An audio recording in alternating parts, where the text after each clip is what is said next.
What's up guys, David122 and it's teaching day. The last video I talked about Prohibition and it got me thinking, would be a cool learning video.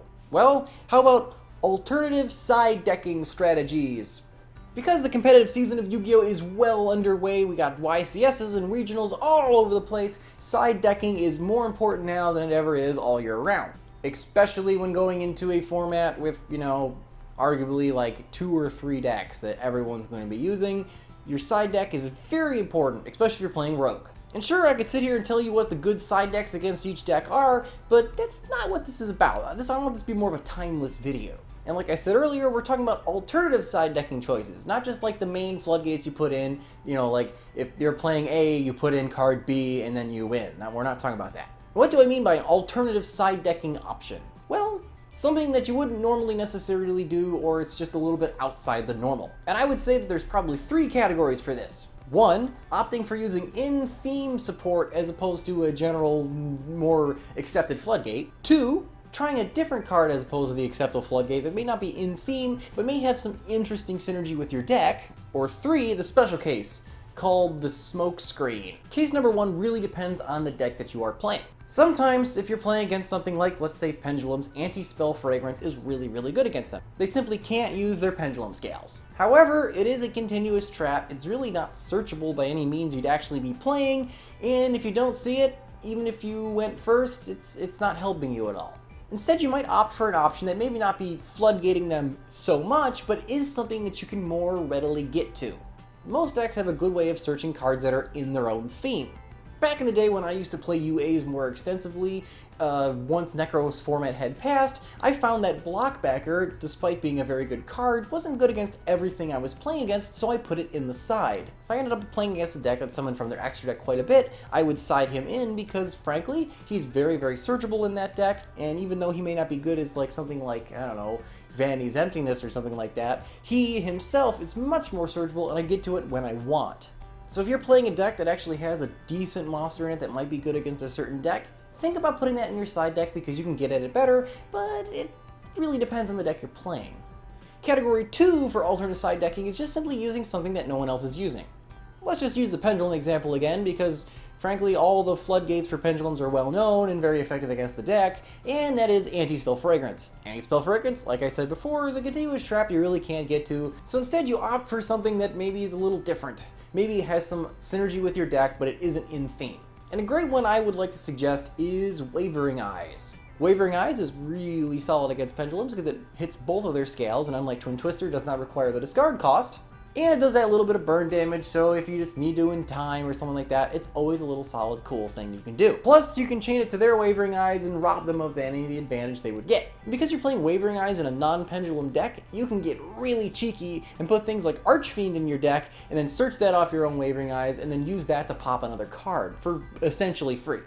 If you're playing Palios, hey, trap cards work really good in that deck. And you know what's a really good trap card base engine? Your artifacts. Artifact Sanctum is a really solid card, and you can put a couple Scythes and a Morale Tech in your side deck and stick them in against certain matchups where that Scythe is going to be really, really powerful. For instance, against Spirals, but you wouldn't main it because True Dracos don't really care. And it has bonus synergy because Sanctum is a trap. Again, as opposed to stinking Massive Restrict in your deck. Or Mistake. Basically, for this category, I just want you guys to think outside the box. Tailor your side deck a little bit more to your main deck, as opposed to just throwing in the generic things that everyone else is using, because that's what you think you're supposed to do. Make sure you figure out what works best for your deck.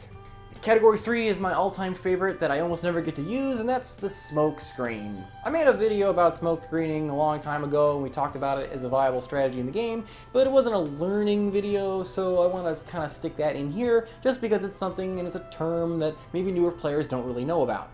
The classic Smokescreen in Yu-Gi-Oh! Is when you basically swap 15 cards out of your main deck and take 15 cards out of your side deck and stick them in, so that game 2 and 3 you're playing in almost an entirely different deck. The classic example of this would be Boojins and Fire Fist. The reason why you would swap an entire Boojin core for a Fire Fist core is because they use some of the same support cards with Tanky and things like that, but the 2 decks do something completely different, so it would throw your opponent off their game 2 and 3. One's an XYZ spam deck, the other one's kind of a helmet OTK, battle phase, defend the castle deck. So your opponent's basically going to side in things game 2 and 3 against the deck you played in game 1, and then be completely useless against your deck in game 2 and 3.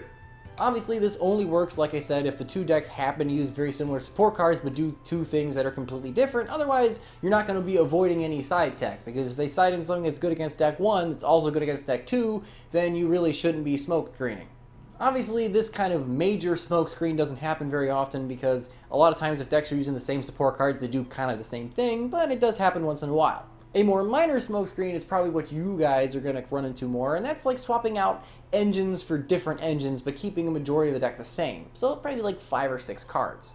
Maybe in your Paleo deck, you're maining the Kaijus, and when you run up against something that's very extra deck heavy, you'll swap in an artifact engine. If your opponent was worried about your Kaijus outing their masterpiece, they might have swapped in a bunch of Mask of Restricts or something silly like that in order to stop your Kaijus from working, and then they're going to find out that you're not even running them anymore game 2, and they have a bunch of dead traps. It's kind of like anti-siding, if that makes any sense. This comes in handy especially when you know if you're going to be going first or second games 2 and 3, because you can side your deck and tailor your deck appropriately for which one you're doing, whether it's first or second. You might smokescreen out your trappy artifact engine because you're going second for a bunch of hand traps. Basically, any time that you're swapping out entire engines or even cores of decks as opposed to just 1 or 2 tech cards to tailor the deck better for a matchup. Alright guys, that's 3 things that you can side for competitive Yu-Gi-Oh! Play that are a little bit outside the box and maybe give you a competitive edge if you do it properly. Let me know in the comments below what you guys think of the video, as well as maybe some of your fun side deck choices for this current format, because, you know, everyone's scrambling out to find what the new spicy tech is before the buyouts. Remember guys, if you don't troll the better, who will? I'll see you guys next time. The Destiny board tells me that you should subscribe to the channel, or you can watch some of these other videos. Now excuse me, my Millennium Ring has detected another Millennium item. Oh, it's just Merrick. Akora, did you remember to get milk? We're out of milk. This milk is bad. It was terrible.